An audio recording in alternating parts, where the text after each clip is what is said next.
It's the dream of millions of people, complete self-sufficiency, to grow all of their own food and never have to take a trip to the grocery store. But for most people, it's just that, a dream.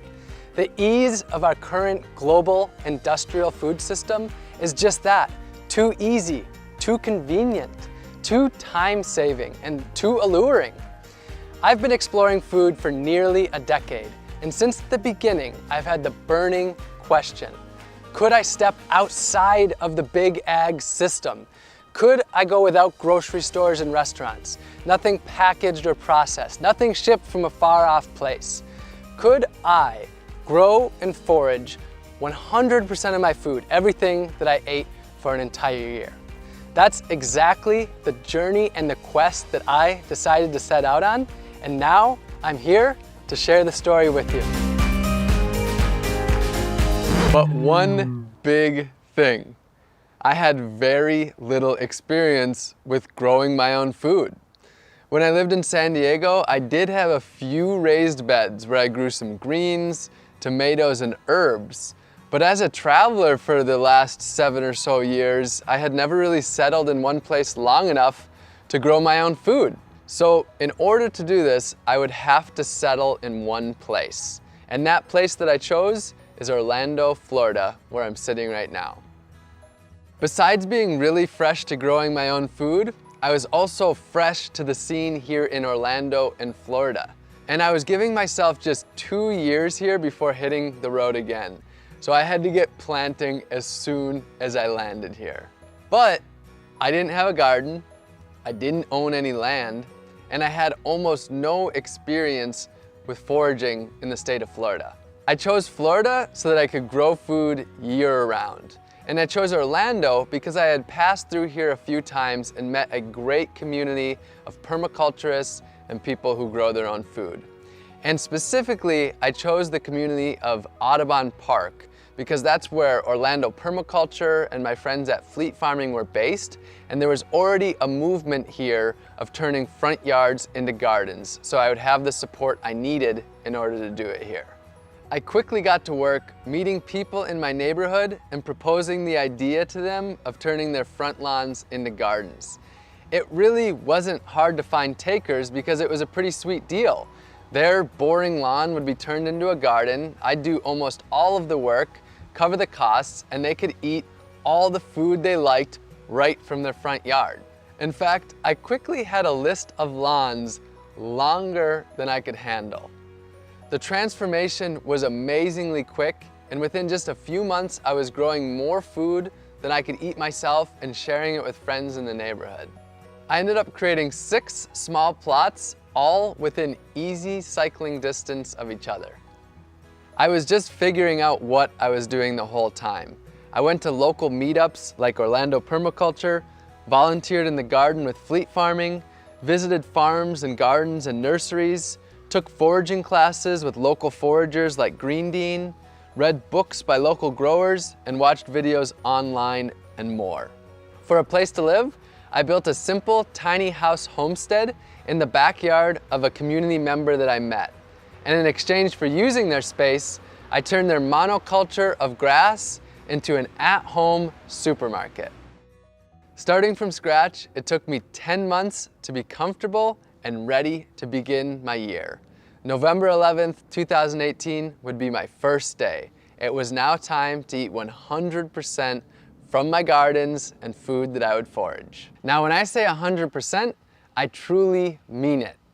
No grocery stores or restaurants, no drinks at a bar, nothing packaged or processed, nothing shipped long distances, no farmers markets, not even going over to my friend's pantry or even going to their gardens or their food forests.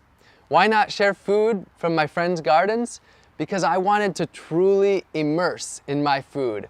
I wanted to have to literally figure out how to grow every single food or ingredient that I needed, or how to source it from nature. Many people know me for my dumpster diving to raise awareness about food waste. And a lot of people who follow me online assumed that I would still be eating from dumpsters. But nope, no food from dumpster diving at all. I had already proved to myself that I could live off of the waste of our globalized food system. Now it was time to see if I could step away from that completely. That included everything that I put in my body, even supplements, vitamins, and medicines. Now you'd think on day one that maybe I'd have eaten a lot of 100% homegrown and foraged meals, but to be honest, my first meal on day one was my first 100% homegrown and foraged meal of my entire life. It was day one and I was in the deep end. But I had laid the foundation that I needed. My gardens scattered across the neighborhood were full of food, and I had scouted out food both in the city and the countryside to forage.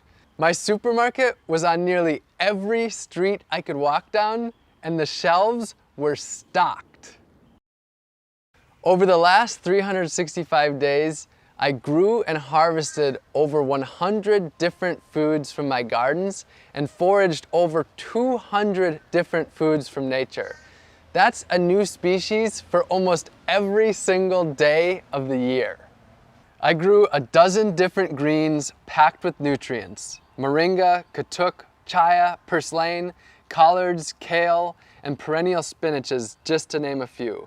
I grew sweet potatoes, cassava, and yams for my main caloric needs, pigeon peas and southern peas for protein, delicious fruits like papayas and bananas, Seminole pumpkins, carrots, eggplants, just to name a few vegetables, and garlic, onion, peppers, and many herbs to add flavor and nutrition to all of my meals.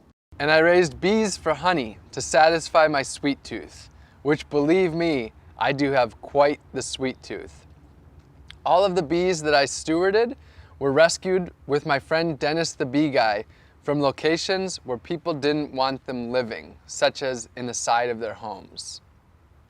I harvested giant wild yams from the woods, picked coconuts to make coconut milk, butter, and coconut curries, foraged from fruit trees in the wild, growing in public parks, and in the city with the bounty of fruit falling onto the sidewalks.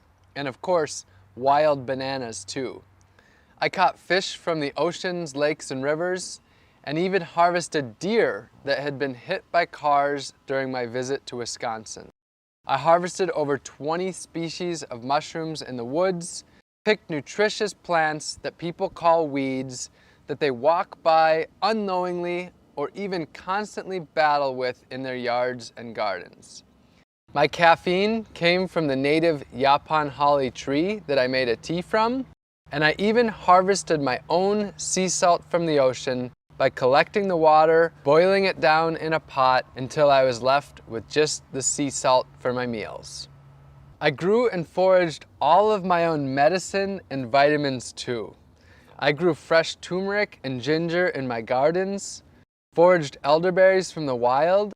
I harvested reishi mushrooms and herbal teas, and grew moringa, also known as the vitamin tree, to make an easy to travel with multivitamin powder. But most importantly, my food was my medicine.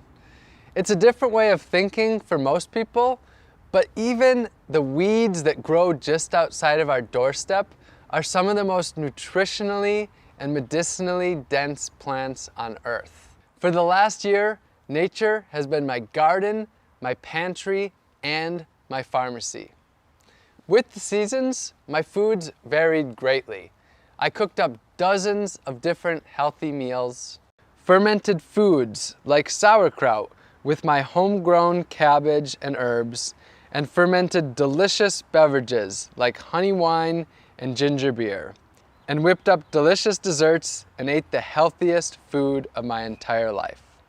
This was food that I could feel truly good about eating. It was all local, all natural, and all organic. I made it through the entire year without using a single pesticide. Now sure, I had my problems with pests, like when the cucumber worms decided to attack my Seminole pumpkins.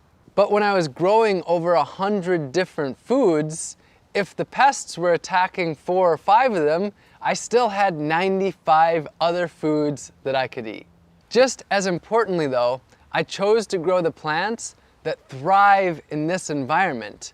When I started, I didn't walk down the aisles of the grocery store and ask which foods that I liked the most. Instead, I talked to local farmers and gardeners and my permaculturist friends and asked them what foods grow so ridiculously well and so ridiculously abundantly that I could hardly screw it up. And those are the plants that I chose to focus on, and that's one of the main things that got me through this year. This was without a doubt one of the most challenging things that I've ever done. A year is a really long time, and I had my highs and my lows. There were times when I felt my absolute best, and there were times when I just didn't know if I could go on.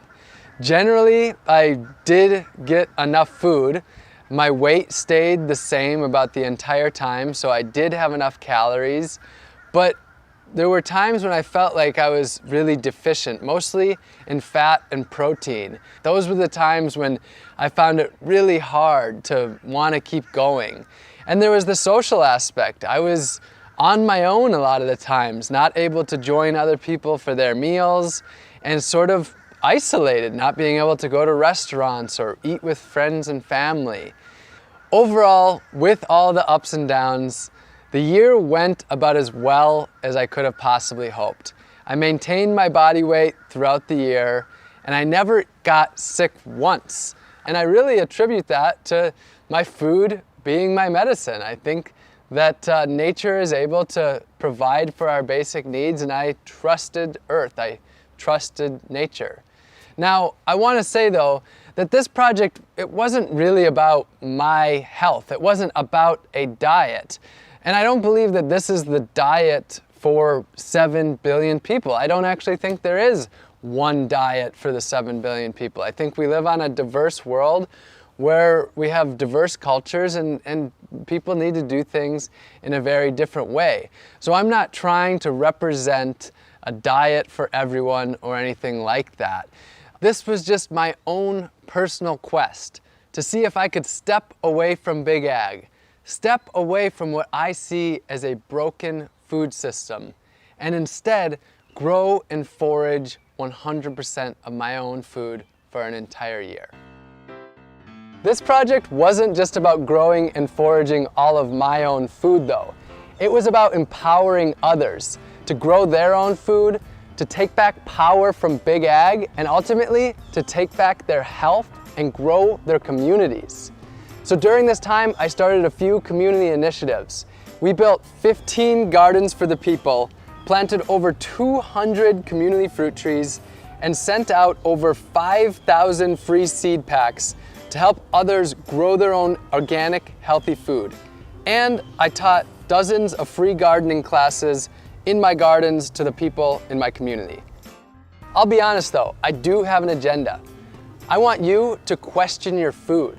Where did it come from? How was it grown? How did it get to you? And what was the impact that it had on the earth, other species, and the humans that grow that food? And if you don't like the answers that you find, I want to empower you to change them. The good news though is that you don't have to grow and forage all of your food. The solutions are there in your community. You can grow a little bit of your own food, maybe an herb garden on your windowsill, or some pots of tomatoes and basil on your balcony, or a raised bed in your front yard. And if you don't have any space at all, you can join a community garden. You can source your food locally and purchase from local farmers and gardeners. The farmers market is a great place to start. You can buy whole foods and cook more, rather than packaged processed foods that leave trash behind. And you can work with your community to make healthy foods for people in need, grow a garden for your elderly neighbor, or start a grassroots organization to harvest the fruit trees in your community to distribute it to others. And this doesn't need to be a lonely journey. For most of us, food is at the center of our lives, and we can do this together in our communities. My year is over, but my journey of food has just begun.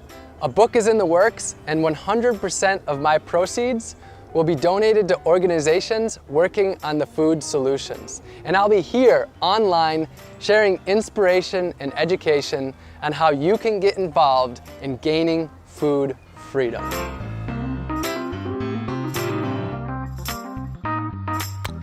My mouth is cold now. My own medicine and vitamins too.